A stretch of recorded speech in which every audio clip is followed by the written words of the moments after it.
What is up, my veggies? My name is VeggieTales Raymond, and welcome back to another reaction video. And today we're going to be reacting to Game Theory, Five Nights at Freddy's, the Scariest Monster Is You, which is a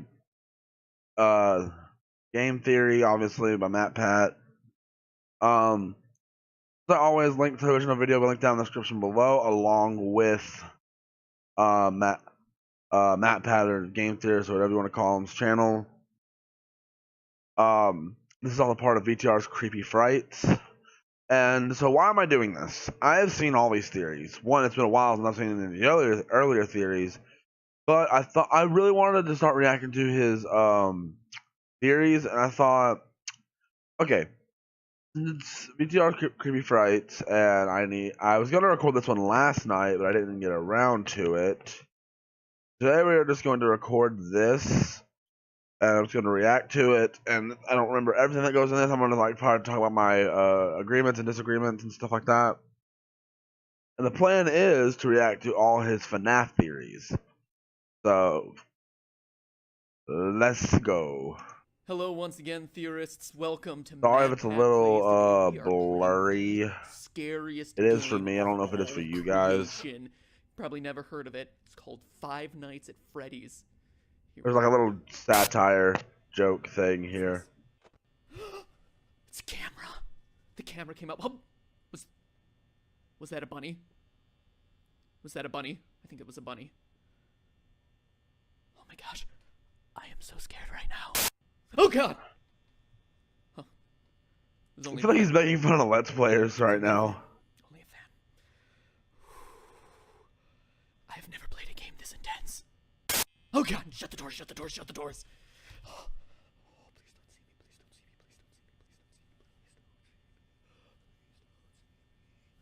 please don't see me, please don't see me, please don't see me, please don't see me, please don't see me. I'm so scared right now. You see, he was like this making fun of Let's Players, like, oh, they overreact too much or whatever. Okay, we're good. Oh! Just the fan. Just the fan. By the way, not sponsored, by the way.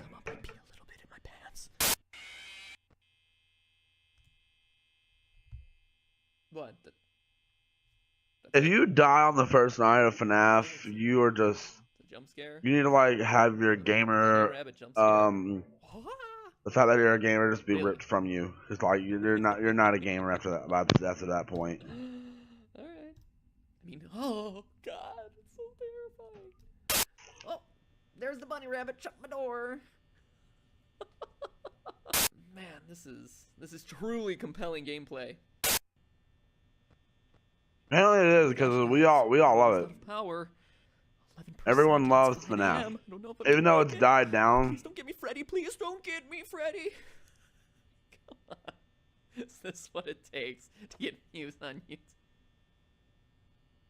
What is this?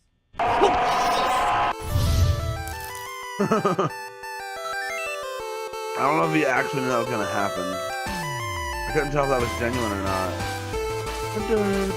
Wow, this old Game Theory intro.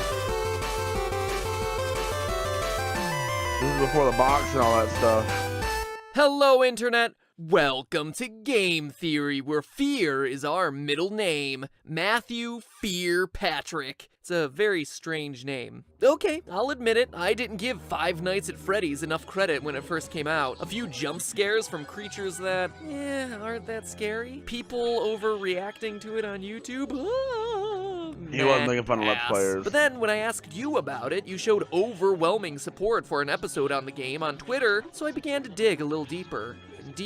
And what I found was some of the most interesting storytelling, most intriguing mysteries, and most disturbing events I'd read about in a long time. Now, if you were just to play the game straight through 5 days, the story would actually come across as pretty superficial. You're the new night guard watching the security cameras at a Chuck E. Cheese-style restaurant called Freddy Fazbear's Pizza. No, 4 animatronics roam the halls at night because the owners don't want their servos to lock up. Bad news is, you can't let them near you, or else they'll kill you on the spot because you look like a naked endoskeleton. Ow, ow! Show them those circuits! Apparently, one of them bit someone back in 87, presumably 1987. And the past guard leaves you recorded phone messages to act as your tutorial. That is, as much as he could record if you were doing like that, little guy that's like throwing that's it. Stay 5 nights, collect your paycheck, done, game over, play something new. But playing it that way is doing the game a huge disservice, because that's not even scratching the surface. If you're really observant, you start to unravel the layers of unsolved mysteries around this place. You find that there's a 5th animatronic, that posters on the wall will change randomly, that news clippings appear and disappear, telling the dark secrets of this twisted place. Putting it all together, here's the rest of the story. Freddy Fazbear's Pizza, once a popular restaurant, fell into hard times when 5 children went missing there after being lured to a back room by a man dressed in a character costume. Though a suspect was caught and convicted, the bodies of the children were never recovered. The pizzeria was I forgot about that. I was a person convicted of it. I forgot that. Foul odors started to come from the animatronics, blood and mucus oozing from their eyes and mouths. The last article, written years after the incident, states that the pizzeria would finally be closed by year end. In addition to the core 4 robots, Chica, Bonnie, Freddy, and Foxy, there's also a 5th, unofficially referred to as Golden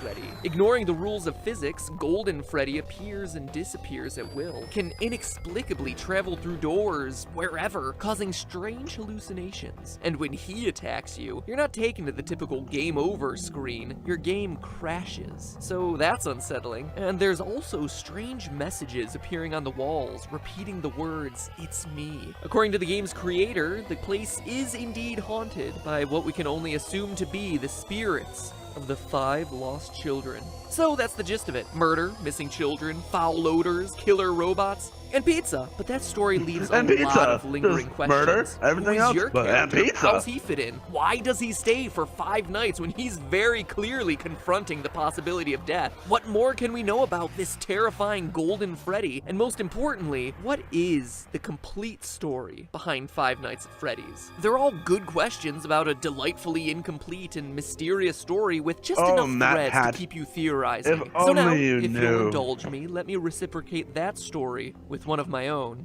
I think you'll find it interesting. December 1993, Aurora, Colorado. 10 p.m. Tuesday night at a local Chuck E. Cheese. After a family birthday party runs long, manager Margaret Kohlberg and teenage employees Sylvia Crowell, Ben Grant, Colleen O'Connor, and Bobby Stevens are forced to stay late to close up shop. But as Margaret tallies receipts in the back, Bobby scrubs down the kitchen, and the other 3 work outside in the main arcade. Unknown to any of the 5, there's actually a 6th person locked in the building with them, waiting silently in the darkened restrooms. A 19-year-old named Nathan Dunlap. Earlier that year, Nathan had begun working there as a cook, dough master, before getting fired in July after a disagreement over his hours. Now, 5 months later, he was back.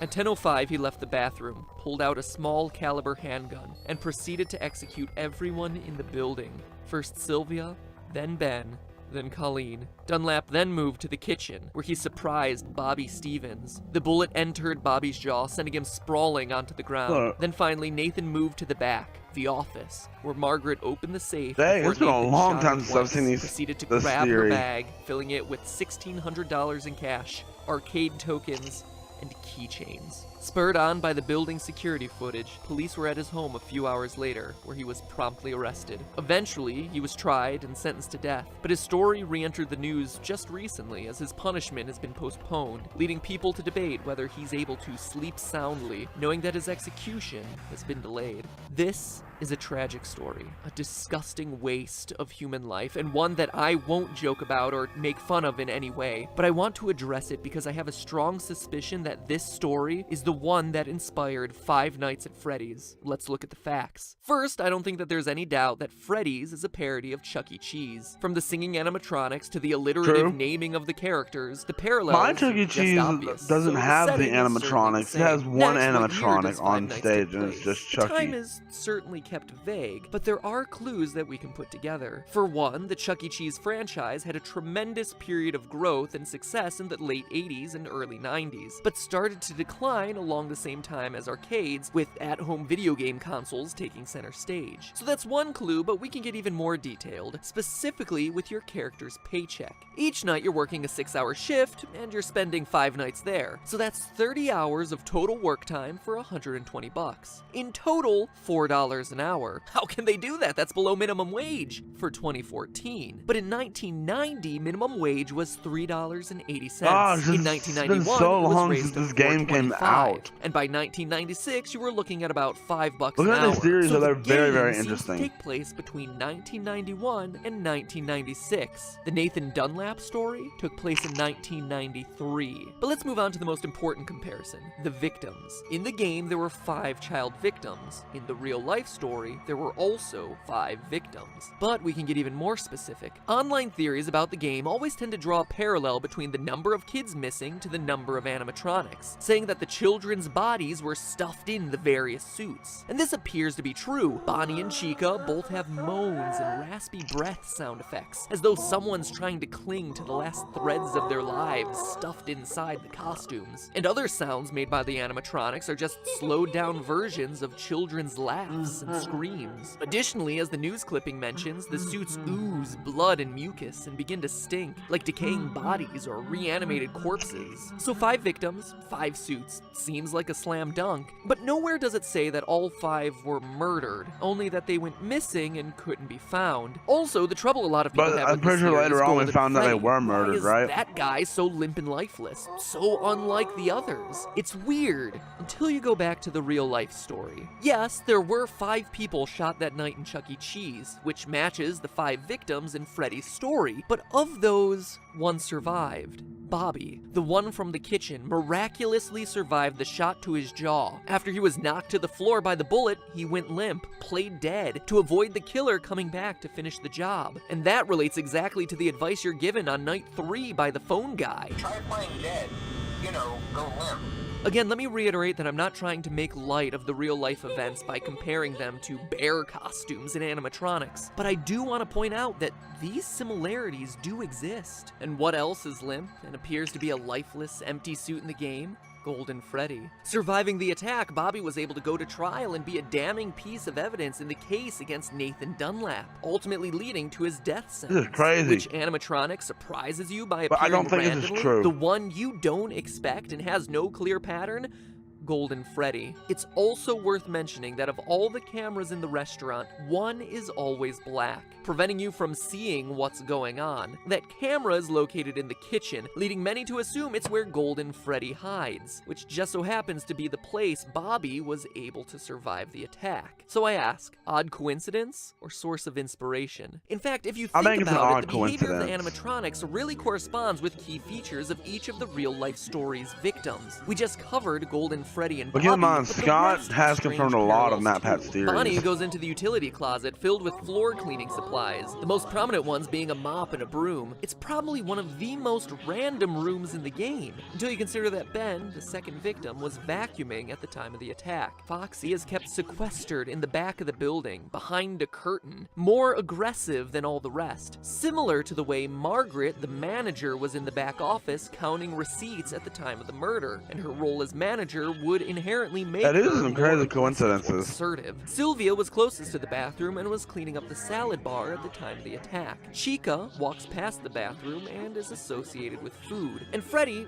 well, he doesn't have that strong of a parallel with Colleen, but he does appear in the girls' restroom. Odd for what we would assume to be a male animatronic. Maybe it's a reference to Colleen being a girl, or a nod to Nathan's plan of hiding in the bathroom until he was ready to attack. Alright, Oh. after doing all the research, reading every fan theory in existence and putting all the clues together, what can this mean for the story of the game? I think the game is an allegory for that night back in 1993. Here's my final interpretation. You, Mike Schmidt, are the murderer, former employee of Freddy's Pizzeria. Like Nathan in the real story, you were fired for the reasons stated in the Day 7 pink slip, tampering with the animatronics, being unprofessional. Oh yeah, this theory has been debunked. Maybe it was your tampering with the robots that caused the infamous bite of 87. Regardless, like Nathan, you were mad and wanted to get even. So you lured children to the back using a costume, killed them, stuffed their bodies into the animatronic suits, hoping to get the place shut down, then left. Notice that the newspaper clippings never say it's an employee of the company luring the children away, but we know it must have been someone with access and knowledge of the employees only section of the building. And as the newspaper clippings clearly show, just like Nathan, you were caught almost immediately, captured on the security footage. You were arrested, tried, and convicted, forced now to live on death row. The Freddy's Pizzeria you work in now are just the nightmares that haunt you, taunting you every night with the phrase, "It's me,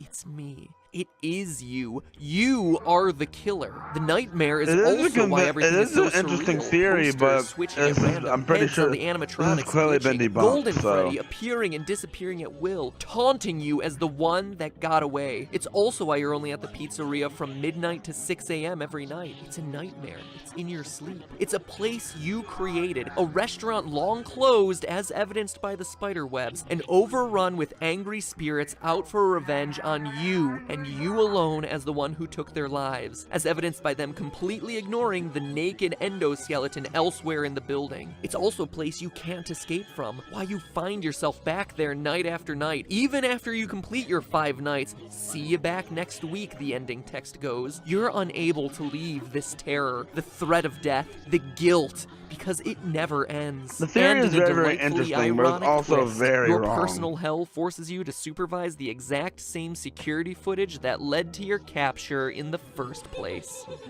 But hey, that's just a theory. A game theory. Sweet dreams.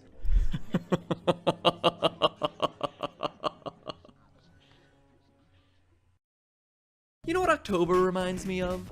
Traveling from door to door in order to get free snacks on Halloween. Look at this. With Nature Box. Alright, so